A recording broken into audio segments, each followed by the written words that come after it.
옛날에 조선실록 같은 이런 옛날 기록을 보면요, 조선시대에 어떤 화전민, 산속에서 이게 농사 짓는 화전민촌에서 어떤 젊은 사람이 자기 부모를 때려서 죽였어요.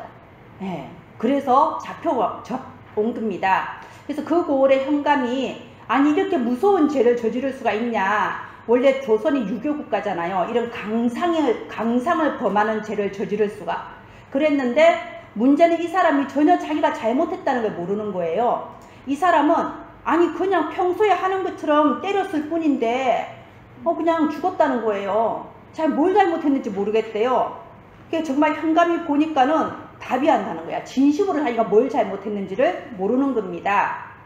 그래서 그 기록을 보면요, 이 현감이 진짜 모르는구나. 말하자면 그 산속에서, 화전이니까 산속에서 그냥 부모가 얘 하나 데리고 그냥 키운 거예요. 그러면서 어릴 때부터 아이고 얘가 얼마나 귀해요. 그러니까 어릴 때도 부모 툭 때리면 아이고 귀여워라. 그러니까 좀 더 커서 툭 때리면은 아이고 좀 크니까 주먹 힘도 세졌네, 장사 되겠네. 그런 식으로 아이고 잘한다, 아이고 힘세네.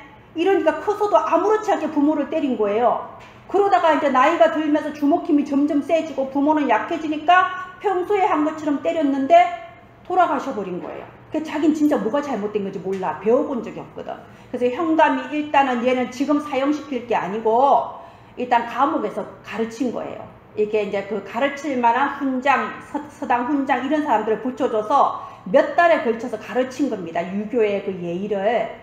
그래서 몇 달에 걸쳐서 가르치니까 그때서야 이 사람이 펑펑 울고 대성통곡하면서 내가 진짜 죄인이라고 이렇게 말했다는 그런 실록 기록이 있습니다.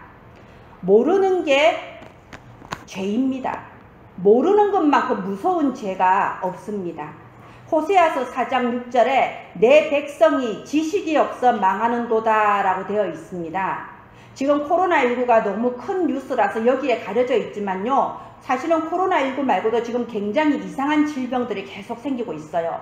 왜냐하면 전에 몰랐던 바이러스, 별로 심각하지 않았던 바이러스가 변이를 일으키고 없었던 병이 자꾸 생기고 있어요.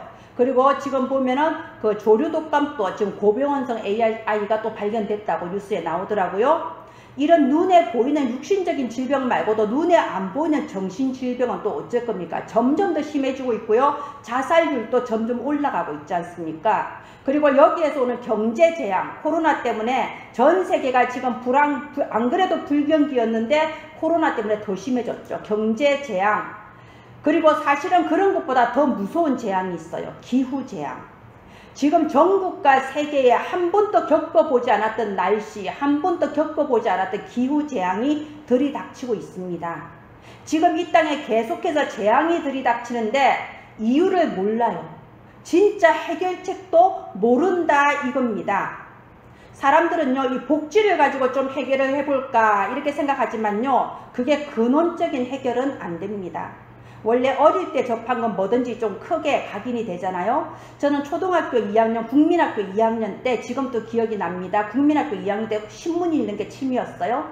신문을 읽고 있는데 너무너무 충격적인 기사를 봤어요. 인천에 어떤 집에 이제 부모가 맞벌이라서 애들을 맡겨놓을 데가 없어서 이 애들을 그냥 놔두면 나가서 길이라도 잃어버리면 어떡합니까? 그래서 부모가 아이를 방에다가, 애들 2명을 방에다 넣어놓고 절대 밖에 못 나가게 밥상 넣어놓고 요강도 넣어놓고 추우니까 전기 난로도 넣어놓고 밖에서 자물쇠로 뭉그러 잠그고 출근을 하는 거예요. 그럼 퇴근할 때까지 애들끼리 있는 거예요. 그런데 그 추운 겨울에 그 전기 난로가 넘어져서 불이 나버린 거예요. 당연히 자물쇠 걸렸으니까 애는 못 나오죠. 그게 저한테는 어린 시절에 그 신문 기사를 읽고 굉장히 크게 충격적으로 와닿았어요. 그야말로 이 문제를 어떻게 해결할 수 있을까? 너무 큰 비극이잖아요. 이 문제를 어떻게 해결할 수 있을까? 그 이후로 제가 알기로는 이 난로가 넘어지면 자동으로 꺼지는 그런 기능이 생긴 걸로 알아요. 그리고 뭐 많이 생겼죠. 그 뒤에도 뭐 아동센터 이런 것도 있고 부모가 아이들을 맡길 수 있게. 근데 그런 걸로 해결이 될까요? 안 되죠. 그때로부터 지금까지 거의 40년이 넘게 지났지만 지금도 비슷한 문제 계속 일어나고 있습니다. 엊그제도 여수에서, 우리 가까운 여수에서 있었잖아요. 어떤 7살밖에 안 된 애가 밥이 늦도록 자전거 타고 돌아다니고 집에 안 들어가고 옷차림도 깨재재하고, 그래서 보니까는 집이 쓰레기산이라. 그 자기 너네 집에 한번 가보자. 가보니까 집이 쓰레기산인데 나중에 공무원들이 그 쓰레기를 다 꺼내니까 그 아파트 안에서 5톤이 나왔답니다. 그리고 더 놀라운 거, 냉장고에서 쌍둥이 아이 시신이 발견됐잖아요. 말하자면은 제가 국민학교 2학년 때 대체 이 문제는 어떻게 해결할 수 있을까? 그때는 보건도 모르고 저도 아무것도 모르죠. 근데 이 문제는 어떻게 해결할 수 있을까는 고민이 저한테 계속 있었어요. 그때로부터 계속 지금까지. 근데 40년이 지난 지금도 똑같은 일이 계속 벌어지고 있는데 아무도 이유를 모릅니다. 해결하지를 못합니다. 호세아서 4장 6절에 다시 한번 말씀드리겠습니다. 내 백성이 지식이 없어서 망하는도다. 근본 원인을 몰라서 망하는 거예요. 그 근본 원인 때문에 따라오는 멸망이 얼마나 무서운 건지를 모르니까 망하는 거예요. 거기서 해결받는 길을 모르니까 망하는 거예요.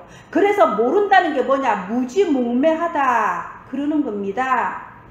니체라는 철학가를 아실 거예요. 이 니체가 원래 목사 아들 아닙니까? 어릴 때부터 교회를 다녔는데 대체 교회 다니면서 뭐가 각인됐는지는 모르겠지만 어른이 됐을 때 유명한 철학자가 됐는데 신은 죽었다. 이게 니체의 가장 유명한 말이잖아요. 신은 죽었다. 이 세상에 신은 없다. 그리고 인간이 인간을 초월하는 존재가 돼야 된다. 초인사상. 이걸 가지고 이제 유명한 철학자가 됐는데 그때 당시에 유럽의 젊은 층들한테 굉장히 인기가 있었어요. 막 그때 다윈의 진화론 나오고 막 이러면서 그래 신은 없다. 성경은 다 거짓말이다. 막 이런 사상이 팽배할 때 그랬던 니체가 어떻게 죽었는지 아시죠? 젊은 나이에 정신병원에서 죽었습니다. 그리고 죽기 며칠 전에 그 정신병원 마당을 막 기어다니면서 하늘을 올려다보면서 하나님을 불렸대요. 그리고 며칠 있다 죽었다고 합니다.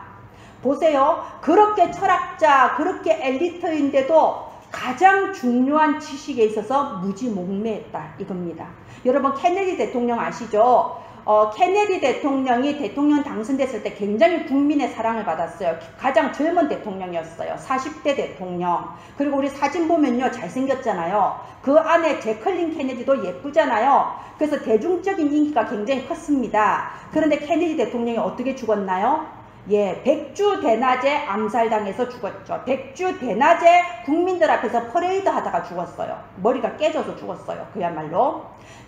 그런데 이 케네디 대통령이요, 미국 역대 대통령들 중에서 유일하게 개신교가 아닙니다. 전통적으로 미국 대통령들은 다 개신교예요. 미국이란 나라 자체가 청교도에서 시작된 나라이기 때문에 대통령 취임할 때 누구나 이 성경책에 손을 올리고 취임하지 않습니까? 그런데 케네디 대통령만은 유일하게 가톨릭 신자였습니다. 그리고 케네디 대통령이 대통령 돼서 한 일이 뭐냐? 왜 공립학교에서 성경을 가르치냐? 그때까지만 해도 학교에서 성경 가르치는 시간이 정식 교과 과목으로 있었거든요. 왜 공립학교에서 성경을 가르치냐? 이거는 그 평등주의에 어긋나는 게 아니냐? 맞는 말이죠.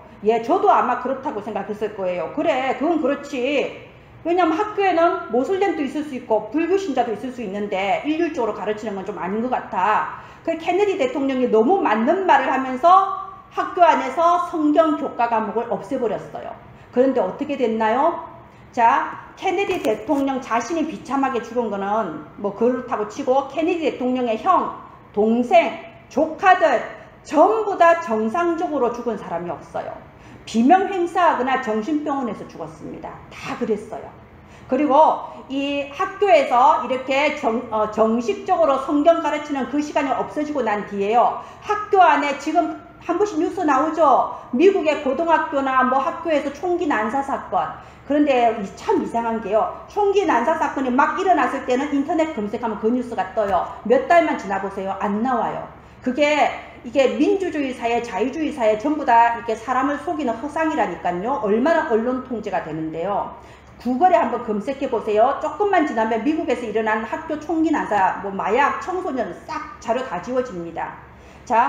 그래서 그 이후로 미국의 청소년 문제, 총기 문제, 학교 내 마약 문제, 성 문제 얼마나 심각하게 후대 문제가 일어나고 있습니까? 학교에서 성경을 가르치지 않고 난 이후로.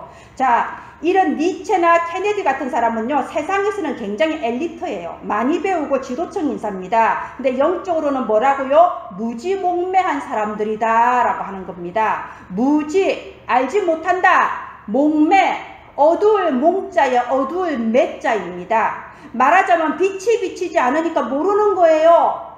빛이 비치지 않으니까 캄캄한 거예요. 영적 지식을 모르는 겁니다. 자, 여기 1절 2절 보세요. 1절 2절은요 이 무지몽매, 영적으로 빛이 비치지 않아서 하나님을 알지 못하는 사람이 어떤가가 나와 있습니다. 36장 1절 보면요, 악인의 죄가 그의 마음속으로 이르기를 그의 눈에는 하나님을 두려워하는 빛이 없다. 2절에 그가 스스로 자랑하기를 자기의 죄악은 드러나지 아니하고 미워함을 받지도 아니하리라. 하나님을 모르니까 죄에 대해서도 두려움이 없고 무식한 거예요. 여기 3절에 보세요. 그의 입에서 나오는 말은 죄악과 속임이라. 그는 지혜와 선행을 거쳤더라. 점점 더 멸망의 길로 가는 겁니다.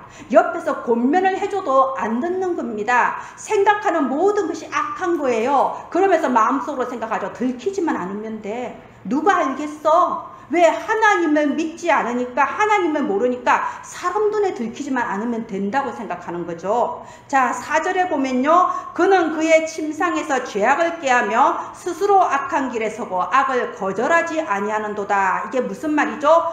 드디어 악행을 즐기는 수준에 이른 겁니다. 내 침상에서 은밀한 일인데 누가 알겠어? 이렇게 악행과 죄악을 즐기는 수준까지 이르러 버리는 거예요. 결국 어떻게 되냐? 12절, 악을 행하는 자들이 거기서 넘어졌으니 엎드러지고 다시 일어날 수 없으리로다. 결국은 영원한 수치와 멸망 가운데서 다시는 일어나지 못하게 되버립니다.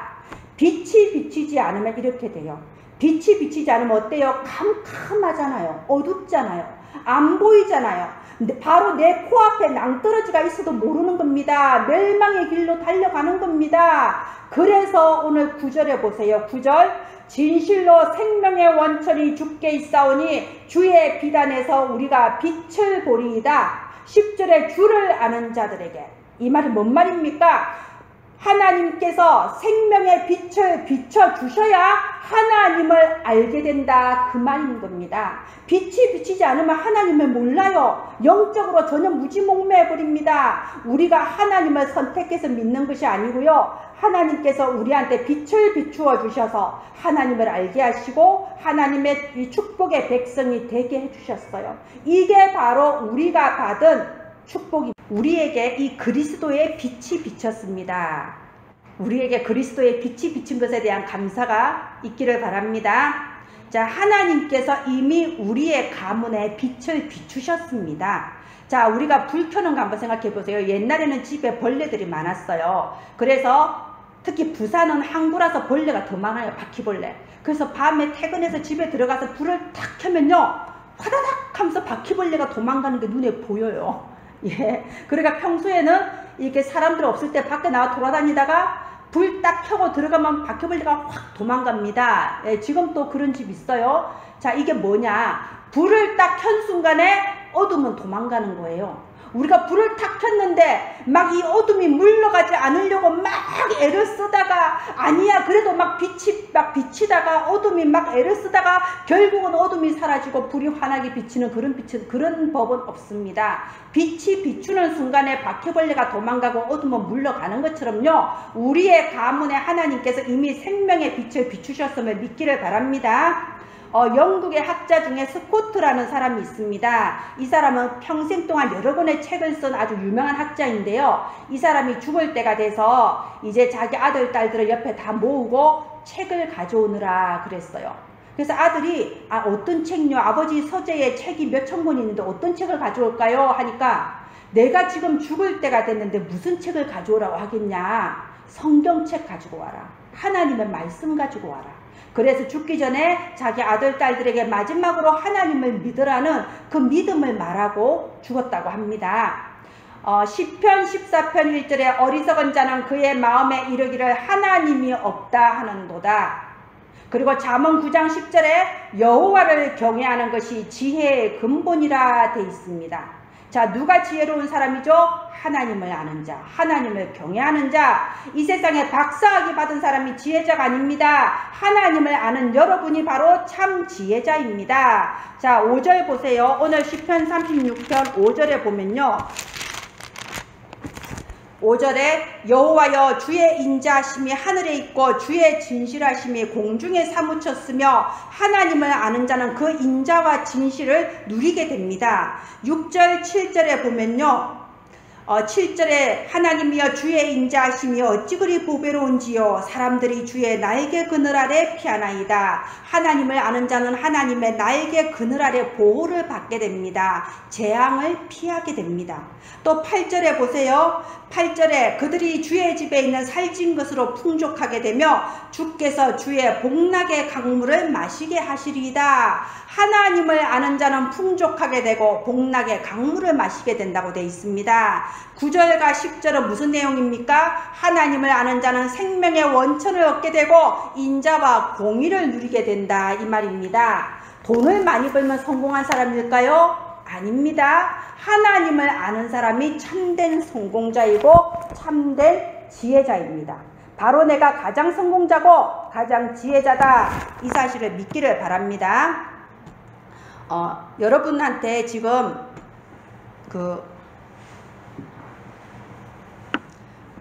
칠판에 쓰면서 설명을 드려야 되는데 여기에 칠판을 올릴 수가 없어서 PPT로 보여드리려고 합니다.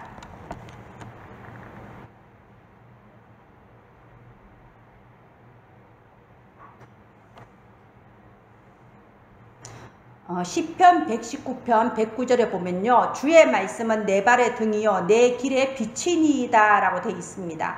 이게 무슨 말이죠? 하나님은 우리에게 생명의 빛도 비춰주셨지만요, 또한 우리의 미래에 있어서 하나님의 하실 일을 말씀으로 미리 보여주십니다. 그래서 우리가 하나님의 말씀을 따라가는 겁니다. 자, 은혜나무 교회 방향, 교회의 CCS라고 되어 있죠. 이 CCS가 뭐냐? C는 콘셉트, 또 C는 콘텐츠, S는 시스템이에요. 콘셉트, 콘텐츠, 시스템. 자, 마음에 담으세요. 우리가 하나님의 자녀가 되고 난 뒤에도 여러 가지 내 인생에 문제나 어려움이 올 수 있습니다. 그러면 의문이 생기죠. 왜 나한테 이런 문제가 오지? 그러면 그것을 마음에 그냥 담아두고 혼자 불신앙하지 말고 이유를 찾는 기도를 할 수 있어야 돼요. 그럼 하나님이 알려주십니다.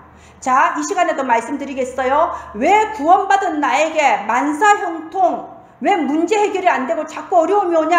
하나님은 나에게 콘셉트, 콘텐츠, 시스템을 갖추기를 원하시는 겁니다. 이 시간에는 제가 교회 콘셉트, 교회 콘텐츠, 교회 시스템을 말할 건데요. 여러분 각자 개인이 나의 콘셉트, 나의 콘텐츠, 나의 시스템을 준비하고 그것을 찾는 기도가 시작되기를 바랍니다. 자, 보겠습니다. 교회 콘셉트는 쉽게 말해 목적이에요. 존재 목적. 그러면 나의 존재 목적이 무엇인가? 질문해 보시기를 바랍니다. 성경에 하나님이 이 땅에 교회를 세우신 이유가 대체 뭔가요? 디모데전서 3장 15절에 나와 있습니다. 이 집은 살아계신 하나님의 교회여 진리의 기둥과 터라고 되어 있습니다. 하나님의 교회를 이 땅에 세우신 이유는요, 우리가 기독교 방송, 극동방송 틀어보면요, 전부 다 말씀의 결론이 똑같아요. 깜짝 놀랍니다, 정말. 제가 극동방송을 항상 듣거든요. 항상 듣는데 들으면 모든 말씀의 결론이 똑같아요. 불우한 이웃을 돕자고 합니다. 소외된 자들을 돕자고 합니다. 당연히 도와야죠. 근데 그게 교회 목적은 아니에요. 교회 목적, 교회 콘셉트는 이겁니다. 진리의 기둥과 터예요. 진리가 뭔가요? 복음입니다. 예수가 그리스도라는 복음, 예수 그리스도를 믿어야 구원받는다는 복음, 이 복음을 누가 지켜주나요? 누가 수호하나요? 국회가 지켜주나요? 청와대가 지켜주나요? 교회가 지키는 겁니다. 이 예수 그리스도의 복음을 수호하는 기둥과 터다, 이게 교회의 목적이에요. 그리고 이 복음을 또 다른 후대한테 전하고 문화권이 다른 곳에 전하고 이 지역에 전해서 살려라, 전도. 이 복음과 전도가 바로 교회 콘셉트입니다. 아멘. 자, 교회 콘텐츠를 보겠습니다. 그러면 어떻게 이 복음을 전할 것이냐? 내용, 콘텐츠. 나는 어떻게 하나님의 일에 심부름할 것이냐? 마태복음 28장 18절 20절은요 주님이 주신 가장 중요한 명령이에요. 그래서 지상명령이라고 하죠. 가장 중요한 명령. 자, 부활하셔서 주신 명령입니다. 너희는 가서 모든 족속을 제자로 삼아 아버지와 아들과 성령의 이름으로 세례를 주고 내가 너희에게 분부한 모든 것을 가르쳐 지키게 하라. 내가 세상 끝날까지 너희와 항상 함께 있으리라. 18절부터 20절까지 말씀이죠. 너희는 대체 누구? 하늘과 땅의 모든 권세 다 가지신 주님이 우리와 함께 하세요. 바로 그 사람을 말하는 겁니다. 복음화된 사람.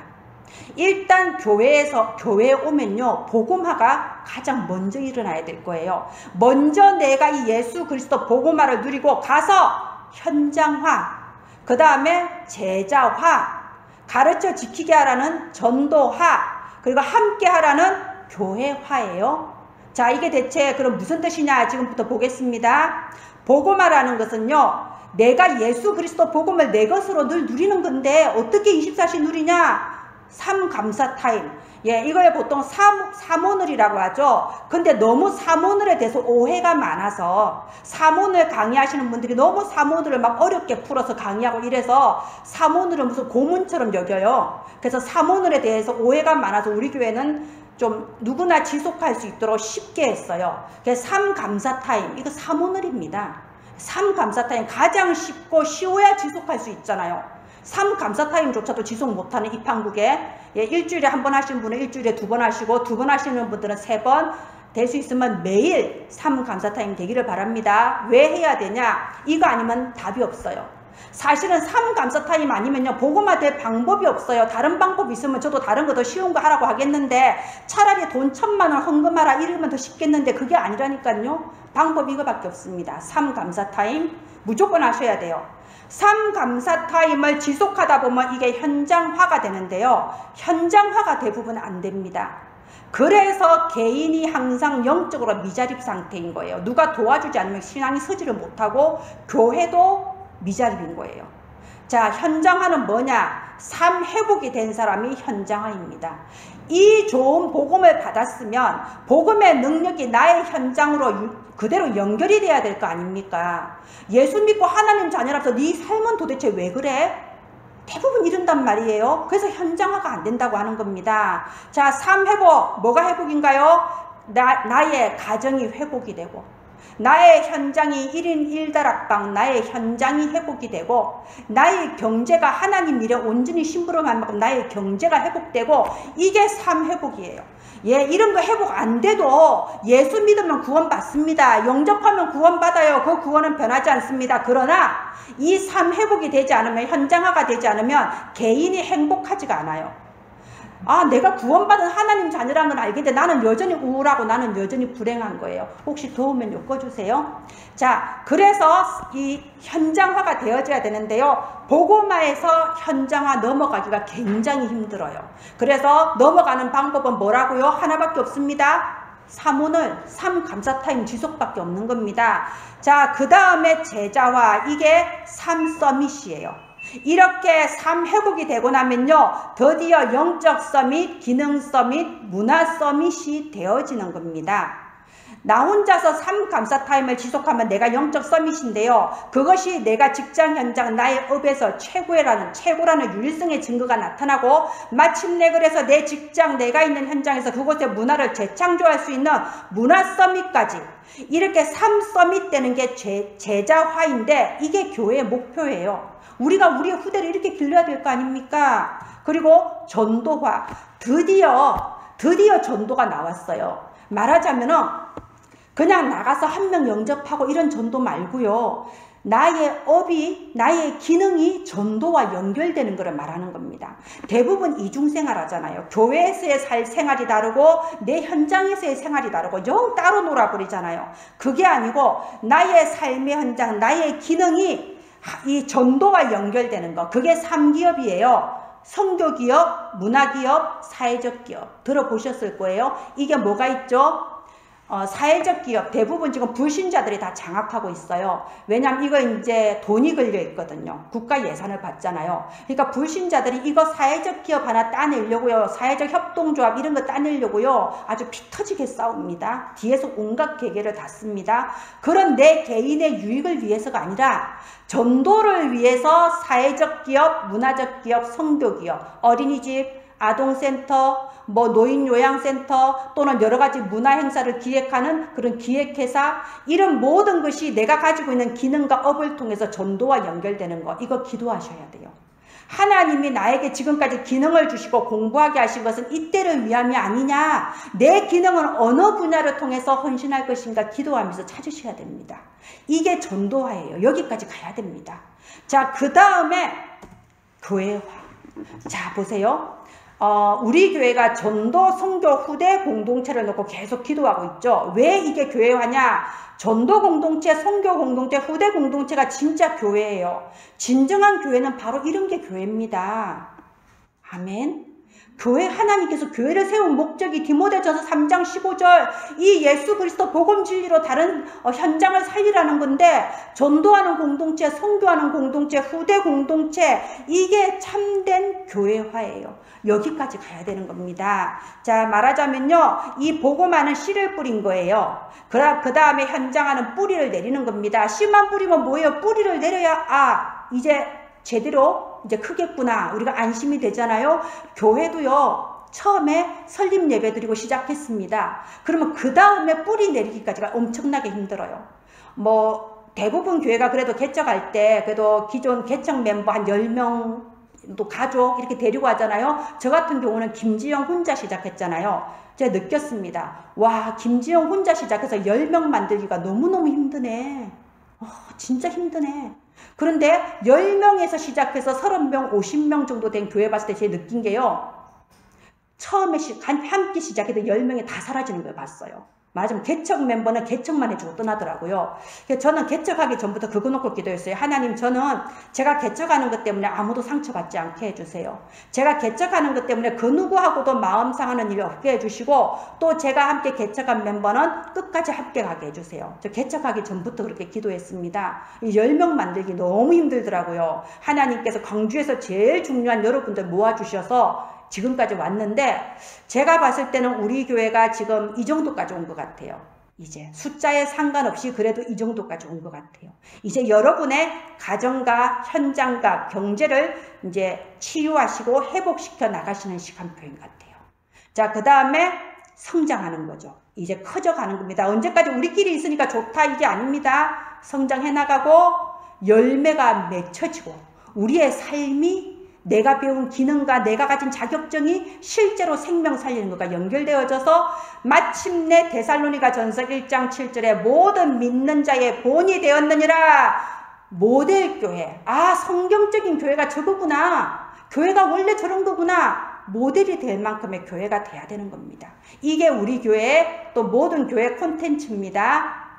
그러면 교회 시스템은요, 보세요. 우리 교회는 지금 예배 시스템은 있어요. 그죠? 현장 시스템이 하나도 없습니다. 원래 몇 개 있었는데 코로나 하면서 다 무너져 버렸죠. 예, 현장 시스템이 하나도 없습니다. 이제 현장 시스템이 다시 살아나야 됩니다. 현장 시스템이라 하는 것은 다락방부터 지교회까지 5가지를 의미하죠. 제가 한 10몇 년 전에요. 좀 큰 교회, 한 500명 있는 교회를 다닌 적이 있어요. 근데 그 교회에서 목사님이 이제 저를 신뢰하시고 중직자들이 다 저를 이렇게 도와주셔서 그 교회 전체의 전도 시스템을 저한테 맡긴 적이 있습니다. 그래서 마음대로 해봐라. 이제 전도 캠프 기획을 해라. 그래서 이제 전체 그때 순천이었어요. 순천 전역을 보면서 어차피 교회 그 뒷받침해주는 인력 자원이 있으니까 순천 전역에 지교회를 5개를 세웠어요. 사람 있고 뭐 목사님 도와주는데 못할 게 없잖아요. 그래서 순천 전역을 5개 권역으로 나누어서 지교회 5개를 한꺼번에 세웠습니다. 그리고 다락방 훈련 좀 받은 권사님 충성된 분들을 각 지교회 사역자로 파송을 하고 그리고 그 속에서 지교회마다 안에 다락방들이 여러 개 돌아가도록 말하자면 개인 양육도 하고 전도를 위한 다락방 또 2~3개씩 그 안에서 돌아가도록 하고 또 그 다락방을 각자 메시지 주고 인도하는 사역자 조장을 따로 모아서 일주일에 한번 미션홈 모임을 하게 하고 그래서 이렇게 안에 미션홈이 있고 다락방이 있는 이 하나의 조직을 지교회라고 한 거예요. 이런 조직을 순천 전역에 5개를 깔았습니다. 그리고 매주 이제 각 지교회마다 전도 캠프가 돌아가게 했죠. 그러니까 그때까지 그 교회에서 하는 전도 훈련, 전도 양식이라는 게 그냥 1년에 한 몇 번 전도 폭발 이래서 뭐 아는 사람 데리고 오고 막 이런 것만 하다가 제가 훈련받고 갔기 때문에 매주 5개 지역에서 전도 캠프가 매주 돌아가게 한 거예요. 또 그러면서 다락방을 통해서 이제 그 지인 전도가 계속 될 수 있도록 이렇게 했죠. 그리고 미션홈을 통해서 교회 내 사역자들이 훈련받을 수 있도록 한 거예요. 자, 이렇게 하면서 매주 보고받아서 그 보고 내용을 또 다 모아서 목사님한테는 한 달에 한 번, 매주 하기 목사님 너무 귀찮으실까봐 한 달에 한 번 보고하고, 예, 굉장히 체계적으로 했습니다. 제가 또 이름이 김시스템이잖아요. 예, 시스템적으로 했습니다. 그런데 이렇게 1년 정도 했을 때 결론이 났어요. 아, 이건 아니구나. 왜 아니냐? 껍데기는 완벽한데 모든 껍데기와 모든 과정은 완벽해요. 모든 시스템은 완벽했어요. 뭐가 없냐? 내용이 없는 거예요. 말하자면 거기에 사역자와 조장과 모든 캠프 하시는 분들이 오직 그 하는 동기가 뭐냐면요. 내가 구원받은 게 너무 감사하다. 이 구원의 복음을 다른 사람한테 전해야지. 주님의 지상 명령을 붙잡은 그 동기가 아니고요. 이렇게 하면은 나중에 우리 딸 결혼할 때 잘 되겠지. 하나님께서 우리 남편 사업에 역사해 주시겠지. 동기가 다 그건 거예요. 말하자면 교회 김장하니까 김장하러 나오는 거하고 똑같은 겁니다. 그래서 제가 어느 교회에 있었을 때보다도 전도 캠프 하면 사람들 제일 많이 나와요. 제일 많이 나와. 인력 자원이 있으니까. 그렇게 가장 많은 지원을 받았는데도 불구하고 이건 다 껍데기다라는 결론을 제가 그때 냈습니다. 그래서 제가 여기서 이제 평생에 잊지 못할 큰 교훈을 얻었습니다. 이 모든 시스템이 돌아갈 수 있는 내용이 중요하다. 성령의 역사, 하나님의 일은 성령의 역사가 아니면요 전부 다 껍데기예요. 배워서 하는 것도 아니고 머리 써서 하는 것도 아니고요. 누가 도와줘서 되는 것도 아닙니다. 그래서 저는 그 이후로 아무것도 계획을 세우지 않고 정말 현장에 가서 하나님이 하시는 것을 보고 따라가는 전도를 해야 되겠다. 이제 제가 전도 캠프 똑같이 인도했지만 전도 캠프 인도하는 방식이 달라진 거죠. 자, 제가 이렇게 잠깐 시스템 부분에 있어서 잠깐만 보여드렸는데요. 이제 앞으로 매주 이것을 할 거예요. 매주 하면서 우리 교회 이게 컨셉, 콘텐츠, 시스템 우리 함께 해나갈 겁니다. 이런 시스템이 돌아갈 수 있는 내용이 중요하다고 했죠. 그래서 우리 교회는요 가장 바닥부터 할 거예요. 제일 쉬운 것부터 할 거예요. 그게 뭐냐? 1인 1다락방입니다. 우리 교회 전도는요 1인 1다락방 전도예요. 한 사람이 1개 다락방만이 아니고 한 사람이 1개 이상의 다락방을 하는 게 우리 교회 전도입니다. 그러면 뭐가 제일 다 와닿나요? 아, 가서 무슨 말을 하지? 이게 제일 와닿죠. 무슨 메시지를 하지? 그래서 앞으로 오후 예배 드리게 되면 전도학교 방식으로 할 거예요. 그리고 우리 연간 일정표 주보 안에 다 나와 있죠. 연간 일정표 보면요 달별로 캠프의 주제가 있습니다. 달별 주요 일정 부분에 보면요 가문 집중 캠프, 1인 1다락방 집중 캠프 이런 식으로 캠프의 주제가 있고요. 여러분 여기 연간 일정을 좀 이렇게 자세히 보시면 여러분 눈치채실 건데요. 보면은 캠프가 있고 나면요 중간중간에 이벤트를 넣어놨어요. 복음 투게더, 뭐 맥주 감사 예배, 초등부 수련회, 뭐 추수 감사주에 복음 투게더 이런 식으로 이벤트를 왜 넣어놨냐? 캠프하고 초청할 수 있는 기회를 드리는 거예요. 우리가 현장에서 1인 1다락방 하면서 이벤트가 있을 때는 또 교회로 초청을 할 수 있는 그런 것도 할 겁니다. 그리고 그런 게 중요한 게 아니고요. 제가 이런 방법은 아무짝에도 쓸모없다는 걸 알았어요. 그런 방법이 중요한 게 아니고요. 모든 만남에는 하나님의 절대 계획이 있습니다. 제가 여러분을 왜 만났겠어요? 여러분이 은혜나무 교회를 왜 왔겠어요? 하나님의 절대 계획이 있습니다. 그러면 내가 현장에서 한 사람을 만났을 때 그 사람하고 나와의 만남 속에 하나님의 절대 계획이 있다니까요. 그 사람이 나를 만남으로 해서 그 사람의 인생이 하나님의 절대 계획 속으로 들어가지는 거, 그게 바로 1인 1다락방이에요. 나 자신이 한 사람의 인생이 바뀔 수 있는 플랫폼이 되는 거, 그게 바로 1인 1다락방입니다. 자, 연이 높이 날려면요, 바람을 타야 높이 날 수 있어요. 연 지 혼자 높이 못 날아요. 연이 높이 날려면 바람을 타야 되는데, 우리의 인생도 성령의 바람을 타야 됩니다. 하나님의 바람이 어디로 불고 있냐? 빨리 눈치채야 됩니다. 그게 말씀 속에 있고 광고 속에 있어요. 그러면 지금 하나님의 바람이, 성령의 바람이 이제 나의 가정회복, 경제회복, 현장회복 속에 있어요. 아, 가정하고 경제는 회복되면 좋겠는데 현장 회복은 좀 부담스러워. 그런 거 없습니다. 같이 가는 거예요. 가정이 회복되고 현장이 회복되고 경제가 회복되고 같이 가는 겁니다. 1인 1다락방 기도 제목으로 붙잡으시기 바랍니다. 그리고 또 여기 내년도 청지기 임명안에 보면요, 전에 없었던 미래팀이라는 게 있을 거예요. 이 미래팀이 이제 다른 교회에는 대청부예요. 왜 이름이 미래팀이냐? 미래중직자팀입니다. 줄여서 미래팀. 대청부가 이 미래팀으로 들어가고요. 우리 김정기 집사님이 팀장으로 들어갑니다. 이 미래팀은요, 앞으로 우리 교회 모든 방향과 그리고 우리 교회에서 하는 기획이 최초로 나오는 곳이 될 거예요. 모든 메시지도 미래팀에서 최초로 나올 겁니다. 그래서 함께 하나님께서 이루실 미래를 앞당겨서 보고 함께 가는 팀입니다. 그리고 선교 시스템이 필요하죠. 우리 교회는요, 다민족 신학생을 기르는 교회입니다. 왜냐? 전 세계에 복음이 너무 끊어져 있어서 다민족 신학생 아니면 그 나라 못 살려요. 그냥 이렇게 일반 성도들은요, 그 나라 살릴 수가 없어. 오래된 문화가 너무 강해요. 그래서 정말 신학생이래야 됩니다. 가서 꼭 목사 안 해도 되니까 RTS 졸업해야 돼요. 그래야 그 나라 문화 바꿀 수 있어요. 그래서 다민족 신학생을 기르는 교회, 그리고 이 신학생들이 RTS 다니려면요, 필요한 게 뭐냐? 다민족 미션홈이 있어야 돼요. 한국에 있는 동안은 그 알집이 있어야 되잖아요. 다민족 미션홈이 있어야 되고요. 또 제가 구체적으로 알아봤습니다. 우리가 이런 다민족 신학생 기르려면은 이 RTS 기준으로 봐서 한 학기에 500만 원 정도 들더라고요. 그 친구가 자기 나라 왔다 갔다 하는 항공비까지 포함해서, 그리고 등록금과 기숙사비, 뭐 용돈 다 포함해서 큰 돈 아니에요. 그렇게 치면은. 자, 그래서 다민족 신학생과 다민족 미션홈 또 해야 되는데, 가장 작은 것부터, 가장 쉬운 것부터, 가장 바닥부터 하자 해서 1인 1국가입니다. 지금은 1인 1국가. 그래서 이걸 좀 더 심부름할 수 있도록 선교 팀장을 세웠습니다. 그렇게 하시고요. 또 후대 시스템이 당연히 있어야 됩니다. 연령별로 유아 유치를 위한 선교원도 있어야 되고, 초등학생을 위한 돌봄센터, 청소년을 위한 청소년 쉼터. 제가 대학 사역을 좀 해보니까 꼭 필요한 게 대학 미션홈이 필요해요.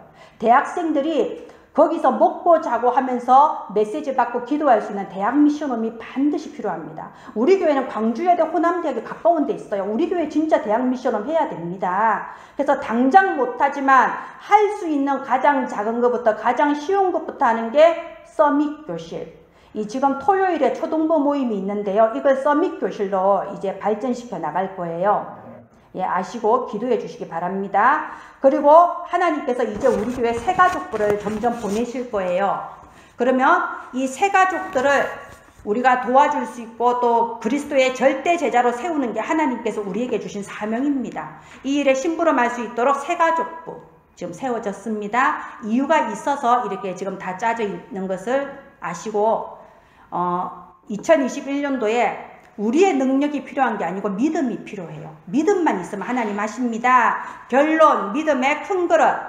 혹시 여러분 마음속에 열등감이나 또는 죄의식 이런 쓸데없는 거 있으면 다 버리세요. 자, 담임 목사보다 그 사람의 영적 상태를 잘 아는 사람은 없습니다. 말은 안 해도 사실은 다 알거든요. 그런데 제가 분명히 말하는데요. 저는 여러분한테 굉장히 만족하고 있어요. 저는 굉장히 훌륭하다고 생각하고 있습니다. 여러분 한 사람 한 사람. 그러니까는 혹시라도 내 마음속에 나 자신에 대해서 틀린 생각 가지고 있는 거 있으면 이 시간에 다 버리시기를 바랍니다. 그런데 딱 한 가지만 좀 주의하시면 좋겠어요. 한 가지가 뭐냐? 여러분들이 너무 훌륭하시다 보니까, 착하다 보니까 혹시 새가족이 왔을 때 이해를 못할 수가 있을 것 같아요.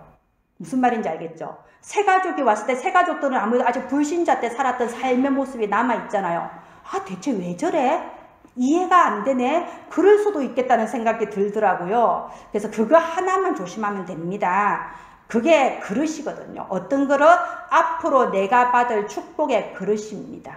내가 받을 축복의 그릇이 다른 사람을 이해하는 이해의 그릇이에요. 제가 지난주 말씀 붙잡고 제가 결단한 게 있습니다. 정말 오직 복음, 완전 복음 말고 나머지는 다 버리자. 제 속에도 나만의 그 틀린 선악과가 많더라고요. 그래서 오직 복음, 완전 복음 말고 내 기준, 내 성향은 다 버리자라고 지난주에 결단했습니다. 어떤 사람도 판단하지 말자. 이렇게 버릴 수 있는 이유가 뭐죠? 하나님이 주신 절대 미션이 있거든요. 전도 공동체, 성도 공동체, 후대 공동체.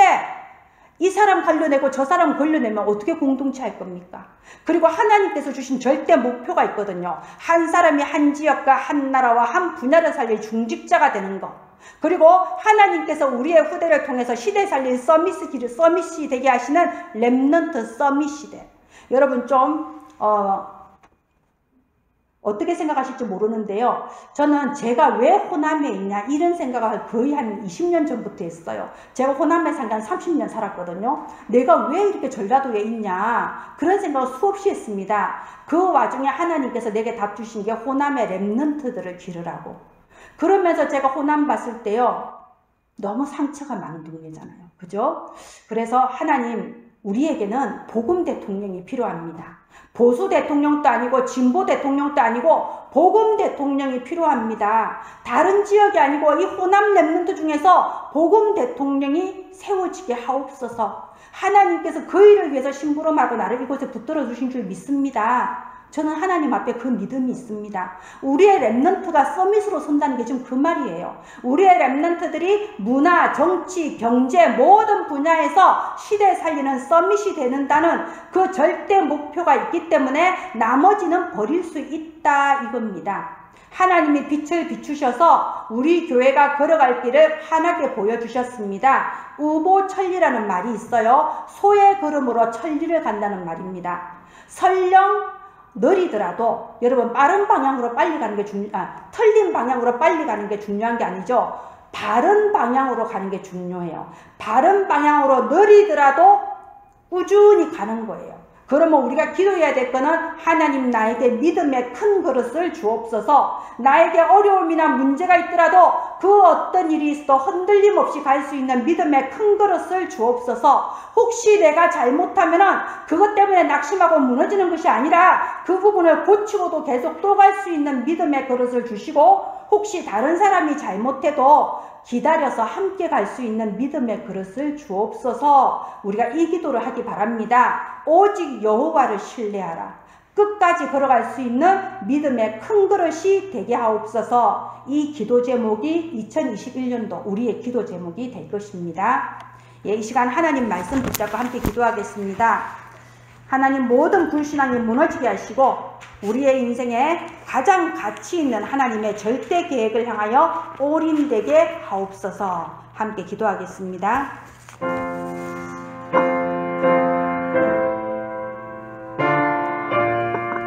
하나님 감사합니다. 우리 속의 모든 불신앙과 나의 한계로 속이는 흑암을 예수 이름의 권세로 완전히 결박시켜 주시옵소서. 한 번밖에 없는 소중한 인생이 하나님의 절대계에 가장 가치 있는 것에 올인할 수 있도록 하여 주시옵소서. 아버지 우리가 이 시대 살릴 복음운동의 메인스트림에 서게 하여 주시옵소서. 우리의 생명의 빛을 비춰주신 하나님 이제 치유의 빛, 창조의 빛을 비추어 주셔서 하늘 보좌의 배경을 내 것으로 누리며 가는 곳마다 오직 유일성 재창조의 능력을 체험하는 저와 은혜나무교회 가족들이 되게 하옵소서. 살아계신 주 예수님 이름으로 기도합니다. 아멘.